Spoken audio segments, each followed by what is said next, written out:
Praise the lord. యెహోషువ గ్రంథము 24వ అధ్యాయము 5వ వచనంలోని మాటను ధ్యానం చేసుకుందాం. తరువాత నేను మోషే అహరోనులను పంపి దాని మధ్య నేను చేసిన క్రియల వలన ఐగుప్తీలను హతము చేసి మిమ్ములను వెలుపలికి రప్పించితిని. ఆమేన్. మిమ్మును వెలుపలికి రప్పించితిని.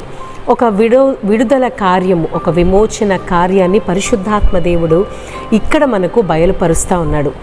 మరి మనం గమనించినట్లయితే దేవుని ప్రజలను బానిసత్వము నుంచి బయటికి తీసుకొచ్చిన వాడు దేవుడే. ఆయన అంటా ఉన్నాడు, మీ బానిసత్వపు బ్రతుకును, మీ జీవితాన్ని మార్చిన వాడను నేనే. మిమ్ములను ఆ యొక్క కష్టము నుంచి, ఆ యొక్క కన్నీటి వ్యధల బాధ నుంచి బయటకు తీసుకువచ్చిన వాడను నేనే అని ప్రభువారు ప్రజలందరికీ కూడా ఈ సమయంలో ఈ మాట ద్వారా జ్ఞాపకం చేస్తున్నాడు.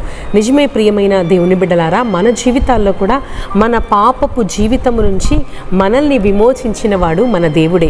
మరి మనలోని మంచిని బట్టో, లేకపోతే మనకున్న జ్ఞానము తెలివితేటల్ని బట్టో, లేదంటే మనకున్న సామర్థ్యాన్ని బట్టో దేవుడు మనల్ని విడిపించలేదు. కానీ తన యొక్క గొప్ప ప్రేమ చేత, అమూల్యమైన ప్రేమ చేత, ఆశ్చర్యమైన ప్రేమ చేత మనల్ని అందరినీ కూడా పాపము నుంచి విమోచించి మనకు విమోచనను, విడుదలను అనుగ్రహించాడు. మనందరికీ తెలుసు, ఐగుప్తీయులందరూ కూడా ఎంతగానో బానిసత్వంలో మగ్గిపోయేవాళ్ళు. వారిని దేవుడు అలాగే ఆ బాధలలో ఉంచాలి అని అనుకోలేదు. ఆ బానిసత్వంలోనే వారు జీవించాలి, ఇంకా అలాగే మరణించాలి, వారి జీవితాలను ముగించేయాలి అని అనుకోలేదు. కానీ దేవుడు వారిని గమనించి, దేవుడు వారిపై కనికరమును, కరుణను చూపి వారిని విమోచించాడు, వారికి విడుదలనిచ్చాడు. హల్లెలూయా.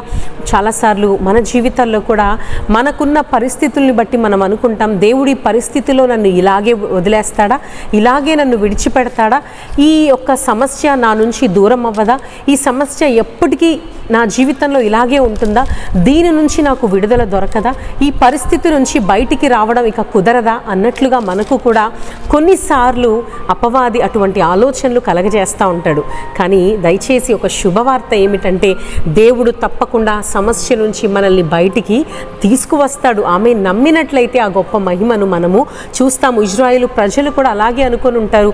వాళ్ళు మూలుగుతూ ఉన్నారు. వారు మిక్కటమైన ఆ కష్టాన్ని, ఆ బాధని, లేదంటే ఆ బానిసత్వపు బ్రతుకుని ఈడ్చలేక మూలుగుతూ ప్రభువుకి మొర్రపెట్టినప్పుడు ప్రభువు ఆ మూలుగులను విని వారిని వెలుపలికి తీసుకువచ్చారు, విడుదలను ఇచ్చారు. అలాగే సహోదరి సహోదరుడా, నీవు కూడా ప్రార్థన చేస్తూ ఉన్నావా? నీ పరిస్థితిని బట్టి దేవునికి విజ్ఞాపన చేస్తూ ఉన్నావా? అయితే తప్పకుండా దేవుడు నీ ప్రార్థన వింటూ ఉన్నాడు. తగిన సమయమందు ఆయన నిన్ను విడిపిస్తాడు. ఆయన నిన్ను ఆ పరిస్థితి నుంచి తప్పించి తప్పకుండా నీకు సహాయము చేస్తాడు. ఆమేన్, ఆమేన్. మన దేవుడు గొప్ప కార్యములు చేయు దేవుడు. శాశ్వతముగా మన సమస్యల్లో, మన పరిస్థితుల్లో అలాగే మనల్ని ఉండనిచ్చేవాడు కాదు. కానీ ఆయన శాశ్వతమైన పరిష్కారమును నీకు నాకు ఇచ్చి మనకి సహాయము చేసే దేవుడై ఉన్నాడు. కాబట్టి మీరు కూడా ఆ సమస్యల నుంచి వెలుపలికి రావడానికి ప్రభు సన్నిధిలో ప్రార్థించండి. విశ్వాసంతో ఆయన వైపు చూడండి, తప్పకుండా ఆయన తీసుకువస్తాడు. అలాగే చూడండి, ఇశ్రాయేలు ప్రజలను విమోచించడానికి మోషే అహరోనులను పంపి వారి ద్వారా వారిని మరి వాగ్దాన దేశానికి ప్రయాణాన్ని ప్రారంభించినట్లుగా దేవుడు సహాయం చేశాడు. మరి ఐగుప్తు దేశం నుంచి వారిని బయటికి తీసుకువచ్చాడు. ఆ సమయంలో మోషే అహరోనులను వాడుకున్నాడు.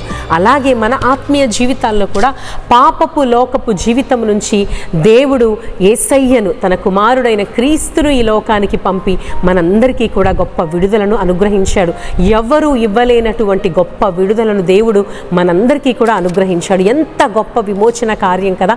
ఒకసారి ఆ కార్యాన్ని ఆలోచన చేసినప్పుడు దేవునికి మనం స్తుతులు చెల్లించకుండా ఉండలేము. యేసు క్రీస్తు ప్రభు వారి ప్రాణ త్యాగము ద్వారా మనందరికీ కూడా గొప్ప విమోచన దొరికింది. ఆ రాజ్యములో మనకి స్థానము దొరికింది. ఆ వాగ్దాన దేశములో మనకి స్థలము దొరికింది. హల్లెలూయా. ఇంత గొప్ప భాగ్యాన్ని మనం పొందుకున్నాము కనుక దేవుని స్తుతిస్తూ ముందుకు కొనసాగుదాం. మీకున్న పరిస్థితిని బట్టి దేవునికి మొర్ర పెడుతూ, ప్రభువా నాకు సహాయము చేయి. ఆనాడు ఇశ్రాయేలు ప్రజలకు సహాయము చేసిన మన దేవుడు ఈరోజు ఈ మాటలు వింటూ విశ్వాసముతో దేవునికి ప్రార్థిస్తున్న నీ ప్రార్థన కూడా విని నీకు విడుదలనిచ్చి నిన్ను బయటికి తీసుకువచ్చునుగాక. గొప్ప సహాయము దేవుని యొద్ద నుంచి నీవు పొందుకొనుగాక. God bless you.